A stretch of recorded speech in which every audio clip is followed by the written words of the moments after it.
ಸ್ವಾಮಿ ಕೊಲೆ case trial ವರ್ಷದೊಳಗೆ ಮುಗಿಸಲು ಸೂಚನೆ ನೀಡಲಾಗಿದೆ. ಇಂದಿನಿಂದ 1 ವರ್ಷದೊಳಗೆ ವಿಚಾರಣೆ ಮುಕ್ತಾಯಕ್ಕೆ ಸುಪ್ರೀಂ ಕೋರ್ಟ್ ಸೂಚನೆ ಕೊಟ್ಟಿದೆ. ಪ್ರತಿವಾದಿ ವಕೀಲರು ತ್ವರಿತ ಗತಿ ವಿಚಾರಣೆಗೆ ಸಹಕರಿಸಬೇಕು ಅಂತ ಸುಪ್ರೀಂ ಕೋರ್ಟ್ ಸೂಚನೆ ಕೊಟ್ಟಿದೆ. ಪ್ರತಿದಿನ ಕೊಲೆ ಕೇಸ್ನ ಟ್ರಯಲ್ ನಡೆಸಲು ಈ ಮೂಲಕ ಸೂಚನೆ ನೀಡಲಾಗಿದೆ. ಸುಪ್ರೀಂ ಕೋರ್ಟ್ ತ್ವರಿತ ಗತಿಯಲ್ಲಿ ವಿಚಾರಣೆಗೆ ಗಮನ ಹರಿಸುವಂತೆ ಹೈಕೋರ್ಟ್ ನಿರ್ದೇಶನ ನೀಡಿದೆ. 1 ವರ್ಷದ ಒಳಗೆ ಟ್ರಯಲ್ ಮುಕ್ತಾಯಕ್ಕೆ ಸುಪ್ರೀಂ ಕೋರ್ಟ್ ಸ್ಪಷ್ಟ ಸೂಚನೆ ನೀಡಿದೆ. ಕಳೆದ 7 ತಿಂಗಳಲ್ಲಿ ಕೇವಲ 10 ಸಾಕ್ಷಿಗಳ ವಿಚಾರಣೆ ಆಗಿದೆ. ಹೀಗಾಗಿ ತ್ವರಿತ ಗತಿಯಲ್ಲಿ ವಿಚಾರಣೆ ಮಾಡಬೇಕು ಅಂತ ಹೇಳಿ ಸುಪ್ರೀಂ ಕೋರ್ಟ್ ಕೂಡ ಸೂಚನೆ ಕೊಟ್ಟಿದೆ. ರೇಣುಕಾಸ್ವಾಮಿ ಕೊಲೆ ಕೇಸ್ನ ಟ್ರಯಲ್ ಇನ್ಯಾವಾಗ ಆಗುತ್ತೆ? ಪ್ರತಿದಿನ ವಿಚಾರಣೆ ಮಾಡಬೇಕು, 1 ವರ್ಷದೊಳಗೆ ವಿಚಾರಣೆಯನ್ನ ಮುಗಿಸಬೇಕು ಅಂತ ಸುಪ್ರೀಂ ಕೋರ್ಟ್ ಸ್ಪಷ್ಟ ಸೂಚನೆಯನ್ನ ಕೊಟ್ಟಿದೆ. ನಿಧಾನಗತಿಯಲ್ಲಿ ಸಾಕ್ಷಿಗಳ ವಿಚಾರಣೆ ನಡೀತಾ ಇದೆ. 7 ತಿಂಗಳಲ್ಲಿ 10 ಸಾಕ್ಷಿಗಳ ವಿಚಾರಣೆ ಆಗಿದೆ ಅಂದ್ರೆ ಇನ್ನುಳಿದ ಸಾಕ್ಷಿಗಳ ವಿಚಾರಣೆ ಯಾವಾಗ ಆಗುತ್ತೆ ಅನ್ನೋ ಪ್ರಶ್ನೆಯನ್ನ ದರ್ಶನ್ ಪರ ವಕೀಲರು ಮಂಡಿಸಿದ್ದು. ಇದಕ್ಕೆ ಸುಪ್ರೀಂ ಕೋರ್ಟ್ ಕೂಡ ಇಂದಿನಿಂದ 1 ವರ್ಷದೊಳಗೆ ವಿಚಾರಣೆ ಮುಕ್ತಾಯಕ್ಕೆ ಕ್ಲಿಯರ್ ಸೂಚನೆಯನ್ನ ಕೊಟ್ಟಿದೆ. ಇನ್ನು ಪ್ರತಿವಾದಿ ವಕೀಲರು ತ್ವರಿತಗತಿ ವಿಚಾರಣೆಗೆ ಸಹಕರಿಸಬೇಕು ಅಂತ ಸುಪ್ರೀಂ ಕೋರ್ಟ್ ಆದೇಶ ನೀಡಿದೆ. ಪ್ರತಿದಿನ ಕೊಲೆ ಕೇಸ್ನ ಟ್ರಯಲ್ ನಡೆಸಲು ಸುಪ್ರೀಂ ಕೋರ್ಟ್ ಸೂಚನೆ ಕೊಟ್ಟಿದೆ. ವಿಚಾರಣೆ ಕಡೆ ಗಮನ ಹರಿಸಬೇಕು ಅಂತ ಹೈಕೋರ್ಟ್ಗೆ ನಿರ್ದೇಶನ ನೀಡಲಾಗಿದೆ. 1 ವರ್ಷದ ಒಳಗೆ ಟ್ರಯಲ್ ಮುಕ್ತಾಯಕ್ಕೆ ಈ ಮೂಲಕ ಸುಪ್ರೀಂ ಕೋರ್ಟ್ ಸ್ಪಷ್ಟ ಸೂಚನೆ ಕೊಟ್ಟಿದೆ. ಕಾರಣ ಮಂದಗತಿಯಲ್ಲಿ ಸಾಗ್ತಾ ಇದೆ ವಿಚಾರಣೆ. ಇನ್ನು ಈ ಬಗ್ಗೆ ಹೆಚ್ಚಿನ ಡೀಟೇಲ್ಸ್ ಕೊಡ್ತಾರೆ ನಮ್ಮ ದೆಹಲಿ ಪ್ರತಿನಿಧಿ ಮಂಜುನಾಥ್. ಇವತ್ತು ದರ್ಶನ್ ಅವರ ಬೇಲ್ ಅರ್ಜಿ ವಿಚಾರಣೆ ಇತ್ತು. ಇವತ್ತಿನ ವಿಚಾರಣೆಯಲ್ಲಿ ಸಾಕಷ್ಟು ವಿಚಾರಗಳನ್ನ ಮಂಡಿಸಲಾಗಿದೆ. ಆದರೆ ಇನ್ನು 1 ವರ್ಷಗಳ ಕಾಲ ದರ್ಶನ್ಗೆ ಬೇಲ್ ಅರ್ಜಿ ಹಾಕುವಂತಹ ಅವಕಾಶವೇ ಇಲ್ಲ. What next? ಅಂದ್ರೆ 1 ವರ್ಷ ದರ್ಶನ್ ಸುಮ್ಮನೆ ಇರಬೇಕಾಗತ್ತೆ ಹಾಗಾದ್ರೆ? ವಿನುತಾ, ಚಿತ್ರದುರ್ಗದ ರೇಣುಕಾಸ್ವಾಮಿ ಕೊಲೆ ಪ್ರಕರಣ ನಡೆದು ಈ ಜೂನ್ 8ಕ್ಕೆ ಬರೋಬ್ಬರಿ 2 ವರ್ಷ ಆಗ್ತಾ ಇದೆ. 2 ವರ್ಷದ ಸಂದರ್ಭದಲ್ಲೂ ಕೂಡ ಆರೋಪ ಹೊತ್ತಿರುವಂಥ ದರ್ಶನ್ಗೆ ಹಿನ್ನಡೆಯೇ ಆಗಿರುವಂಥದ್ದು ಕೂಡ. ಇದರಲ್ಲಿ ಒಂದು ಹಿನ್ನಡೆ ಪೂರ್ತಿ ಆಗಿದೆಯಾ ಅನ್ನುವಂಥ ಪ್ರಶ್ನೆ ನಿಮ್ಮ ಮುಂದೆ ಬರ್ಬೋದು, ಅಥವಾ ವೀಕ್ಷಕರು ಕೂಡ ಬರ್ಬೋದು.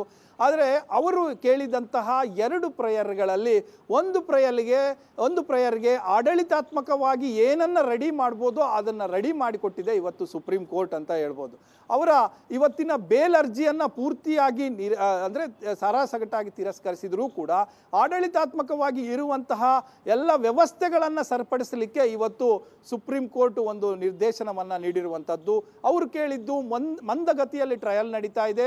10 ಜನರ ಸಾಕ್ಷಿ ವಿಚಾರಣೆ ಆಗೋದು, 272 ಜನರ ಸಾಕ್ಷಿಗಳಲ್ಲಿ ಈ ಉಳಿದಂಥವರ ಸಾಕ್ಷಿ ಯಾವತ್ತಿಗೂ ಮುಗಿಯುತ್ತೆ, ನಮಗೆ ಬೇಲ್ ಸಿಗೋದು ಯಾವಾಗ, 1 ತಿಂಗಳ 2 ತಿಂಗಳ ವರ್ಷನ ಯಾವಾಗ ಅನ್ನುವಂಥದ್ದು ಗೊತ್ತಾಗದ ಸ್ಥಿತಿ ಇದೆ.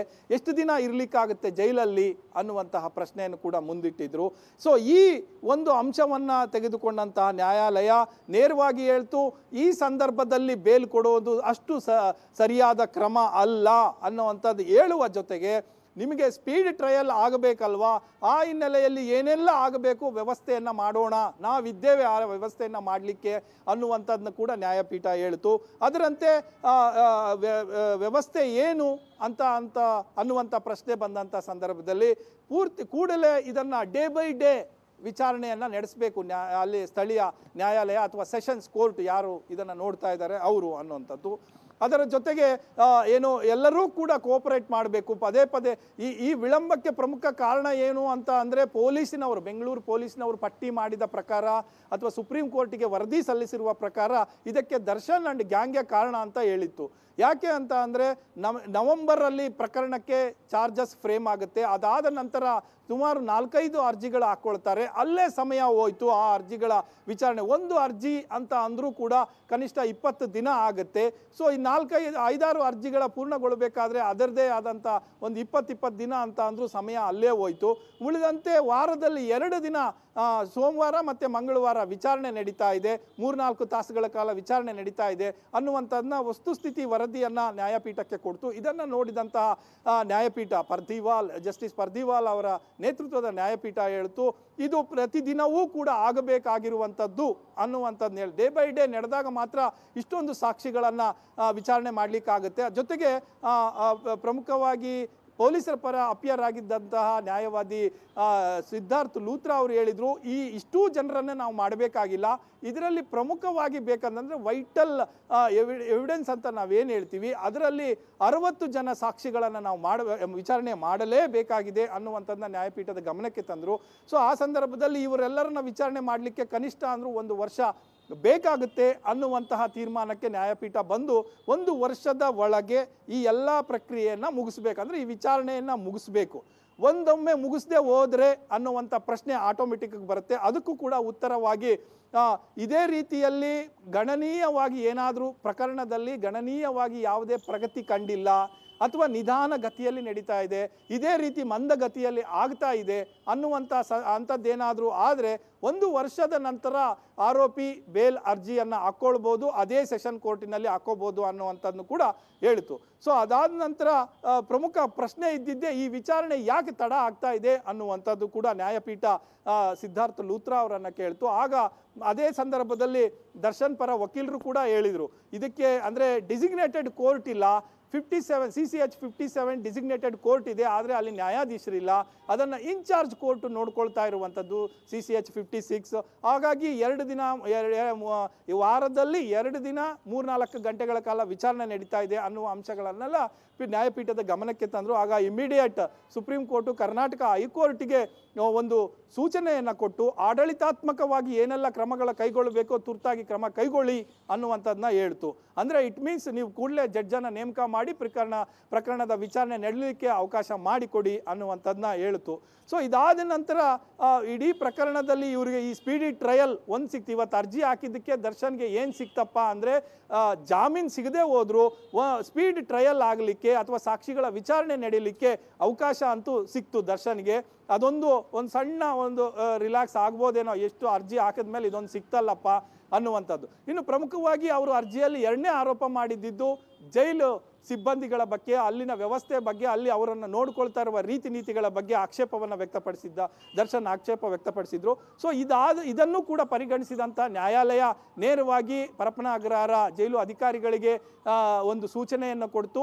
ಜೈಲ್ ಮ್ಯಾನ್ಯುಯಲ್ ಪ್ರಕಾರ ವಿಚಾರಣಾಧೀನ ಕೈದಿಗೆ ಯಾವ ರೀತಿಯ ಸೌಲಭ್ಯಗಳನ್ನು ಕೊಡ್ತಾ ಇದ್ದೀರೋ ಅವೆಲ್ಲವೂ ಕೂಡ ಕೊಡಬೇಕು ಅನ್ನುವಂಥದ್ದನ್ನ ನೇರವಾಗಿ ಹೇಳ್ತು. ಇಲ್ಲೂ ಕೂಡ ಸ್ಪೆಷಲ್ ಆಗಿ ಏನು ಸಿಗಲಿಲ್ಲ. ಕ್ವಾರಂಟೈನ್ ಸೆಲ್ ಬಗ್ಗೆ ಪ್ರಸ್ತಾಪ ಮಾಡಿದ್ರು. ಆವಾಗ ಒಂದು ಸರ್ಕಾರದ ಪರವಾಗಿ ಹಾಜರಾಗಿದ್ದಂಥ ವಕೀಲರು ಒಂದು ಉತ್ತರವನ್ನು ಕೂಡ ಕೊಟ್ಟರು. ಅದು ಕ್ವಾರಂಟೈನ್ ಸೆಲ್ಲು ಕೊರೋನಾ ಸಂದರ್ಭದಲ್ಲಿ ತೆಗೆದಿದ್ದಂಥ ಸೆಲ್ಲು, ಅದು ಕ್ವಾರಂಟೈನ್ ಸೆಲ್ ಅಲ್ಲ. ಆ ಸಂದರ್ಭದಲ್ಲಿ ಕೊರೋನಾ ಸೋಂಕಿತರನ್ನು ಆ ಸೆಲ್ಲಲ್ಲಿ ಇಡ್ತಾ ಇದ್ರು ಅಷ್ಟೇ, ಅದಾದ ನಂತರ ಏನು ಇಟ್ಟಿಲ್ಲ. ಹಾಗಾಗಿ ಸೆಲ್ ಏನು ಕ್ವಾರಂಟೈನ್ ಅಲ್ಲ ಅನ್ನುವಂಥ ಒಂದು ಸ್ಪಷ್ಟನೆ ನೀಡಿದರು. ಅದರ ಜೊತೆಗೆ ಅಲ್ಲಿ ಯಾರ ಜೊತೆನೂ ಮಾತನಾಡಲಿಕ್ಕೂ ಕೂಡ ಅವಕಾಶ ಕೊಡ್ತಾ ಇಲ್ಲ ಅನ್ನುವಂಥ ಆರೋಪವನ್ನು ಕೂಡ ದರ್ಶನ್ ಮಾಡಿದರು. ಅದಕ್ಕೆ ಉತ್ತರವಾಗಿ ನ್ಯಾಯಪೀಠಕ್ಕೆ ದರ್ಶನ್ ಯಾರ್ಯಾರ ಜೊತೆ ಅಲ್ಲಿ ಮಾತನಾಡ್ತಾ ಇದ್ದಾರೆ, ಹೇಗಿದ್ದಾರೆ ಅನ್ನುವಂಥ ಫೋಟೋಗಳನ್ನು ಬೇಕಾದರೆ ನ್ಯಾಯಪೀಠಕ್ಕೆ ನಾನು ಕೊಡಲಿಕ್ಕೆ ಸಿದ್ಧ ಇದ್ದೇನೆ ಅಂತ ಲೂತ್ರಾ ಅವರು ವಿವರಣೆಯನ್ನು ಕೊಟ್ಟರು. ಸೊ ಆ ಸಂದರ್ಭದಲ್ಲಿ ನ್ಯಾಯಪೀಠ ಒಂದು ತೀರ್ಮಾನಕ್ಕೆ ಬಂದು 1 ವರ್ಷದಲ್ಲಿ ಈ 60 ಜನರ ಸಾಕ್ಷಿಗಳ ವಿಚಾರಣೆಯನ್ನು ಮುಗಿಸ್ಬೇಕು ಅನ್ನುವಂಥ ಸೂಚನೆ ಕೊಡ್ತು. ಅದೇ ರೀತಿ ಜಡ್ಜ್ ನೇಮಕಾತಿಗೆ ಸೂಚನೆ ಕೊಡ್ತು. ಮತ್ತು ಜೈಲು ಅಧಿಕಾರಿಗಳಿಗೂ ಕೂಡ ಮ್ಯಾನ್ಯುಯಲ್ ಪ್ರಕಾರ ನೀವು ನಡೆಸ್ಕೋಬೇಕು ಅನ್ನುವಂತಹ ಒಂದು ಸೂಚನೆ ಕೊಟ್ಟು ಅರ್ಜಿಯನ್ನು ಮುಕ್ತಾಯ ಮಾಡ್ತು. Vinutha. Okay, thank you Manjunath ನಿಮ್ಮೆಲ್ಲ ಡೀಟೇಲ್ಸ್ಗೆ. ದರ್ಶನ್ ಅವರು ಲಾಸ್ಟ್ ಇಯರ್ ಮೇ ಆಗಸ್ಟಿಂದ ಅವ್ರಿಗೆ ಕ್ಯಾನ್ಸಲೇಷನ್ ಆಗಿದ ನಂತರ ಜೈಲಲ್ಲಿರುವಾಗ he is an under trial ಪ್ರಿಸ್ನರ್ಗೆ ಆಚೆ ಬರೋಕ್ಕೆ ಅಫ್ಕೋರ್ಸ್ ಬೇಲ್ ಅಪ್ಲಿಕೇಶನ್ ಫೈಲ್ ಮಾಡಬೇಕಾಗತ್ತೆ. ಬಟ್ ಸುಪ್ರೀಂ ಕೋರ್ಟ್ ಒಂದು ಸತಿ ಕ್ಯಾನ್ಸಲೇಷನ್ ಮಾಡಿದ ಮೇಲೆ ಅವ್ರಿಗೆ ಆ ಅವಕಾಶ ಕೆಳಗಿಂದ ಸಿಗೋದು ಕಷ್ಟ ಅಂತ ಹೇಳಿಬಿಟ್ಟು ಅವ್ರು ಇಲ್ಲಿ ರಿಟ್ ಪಿಟಿಷನ್ ಫೈಲ್ ಮಾಡ್ಕೊಂಡಿದ್ರು. ಇಲ್ಲಿ ರಿಟ್ ಪಿಟಿಷನಲ್ಲಿ ಅವ್ರು ಕೇಳಿದ್ದೇನೆಂದರೆ, ಜೈಲ್ ಒಳಗೆ ನನಗೆ ಏನು ಅಮ್ಯುನಿಟೀಸ್ ಬೇರೆಯವ್ರಿಗೆ ಸಿಗ್ತಾ ಇದೆ, ಫ್ಯಾಮಿಲಿಯವ್ರ ಹತ್ರ ಮಾತಾಡೋಕ್ಕೆ ಬೇರೆಯವ್ರಿಗೆ ಅವಕಾಶ ಸಿಗ್ತಾ ಇದೆ, ನನಗೆ ಅವೆಲ್ಲ ಕರೆಕ್ಟಾಗಿ ಸಿಗ್ತಾ ಇಲ್ಲ. ನನಗೆ ಒಂದು ಸಪ್ರೇಟ್ ಸೆಲ್ಲಲ್ಲಿ ಹಾಕಿದ್ದಾರೆ. ಅದನ್ನು ಮುಂಚೆ ಕ್ವಾರಂಟೈನ್ ಅಂತ ಹೇಳ್ತಿದ್ವಿ ಆ ಸೆಲ್ಲನ್ನು. ಇವಾಗ ಅದನ್ನು block A and block B ಅಂತ ಹೆಸರು ಕೊಟ್ಟಿದ್ದಾರೆ.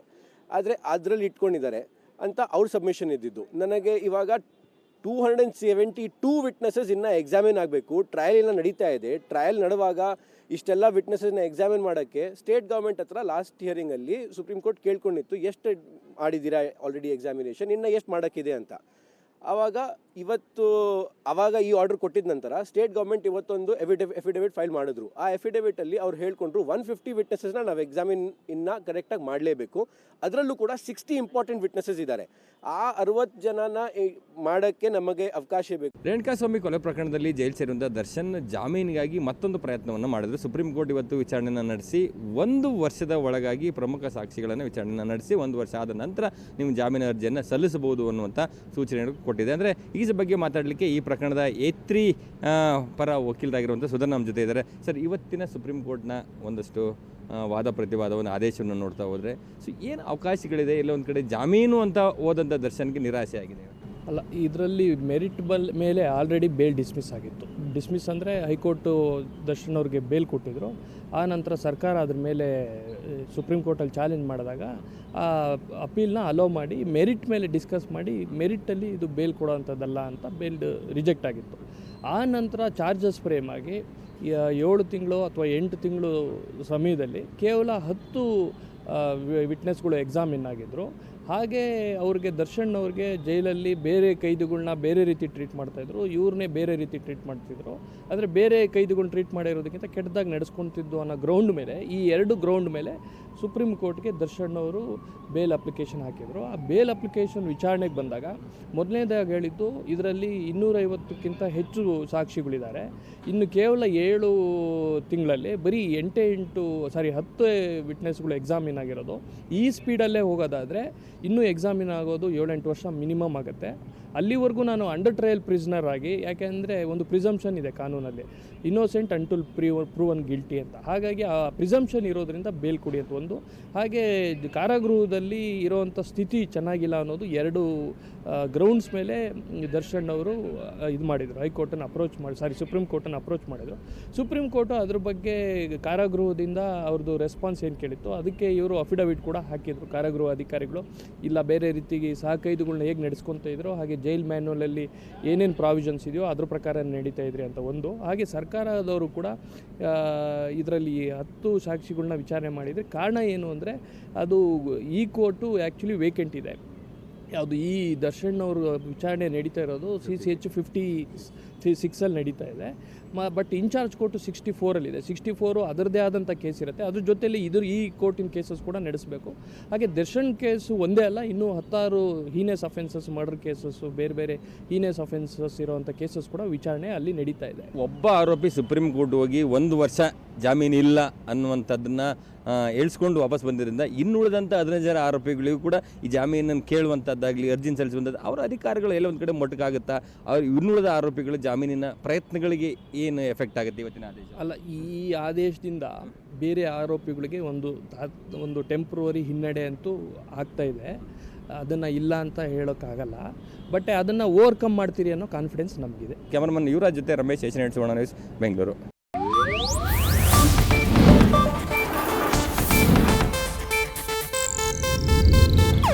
ಇದು ಏಷ್ಯಾನೆಟ್ ನ್ಯೂಸ್ ನೆಟ್ವರ್ಕ್ ಪ್ರಸ್ತುತಿ.